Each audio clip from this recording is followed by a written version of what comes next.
रात्री सुंदर असं ब्रह्मकमळ आमच्याकडे आलं होतं. दुसऱ्या दिवशी आम्हाला राधाचा लूक क्रिएट करायचा होता. माझी मॉडेल सकाळीच 9ला पार्लरमध्ये आली होती.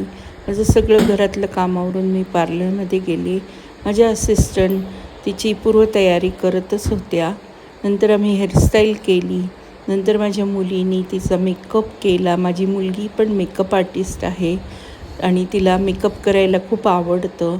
आणि असा सुंदर असा आमचा राधाचा लूक रेडी झाला. नंतर आम्ही शूट करायसाठी हिरण्य रिसॉर्टच्या पुढे एका लोकेशनला गेलो. तिथे खूपच सुंदर असा वॉटरफॉल होता आणि तिथे आमचं शूट खूप छान प्रकारे झाला आणि त्या पोस्ट आम्ही केलेच आहे, ते तुम्ही बघू शकता. नंतर आम्ही रात्री कृष्ण जन्माष्टमीसाठी मंदिरात गेलो आणि दुसऱ्या दिवशी गोकुळाष्टमीचा अष्टमीनिमित्त दहीहंडी जी होते आपल्या गुलमंडीवरती पाहण्यासाठी गुलमंडीवर गेलो होतो. खूपच छान अशी ती दहीहंडी झाली आणि ती पाहून खूप छान वाटलं. त्या दहीहंडीला डमरू आणि त्रिशूल अशा फुलांचा खूप सुंदर सजवलं होतं.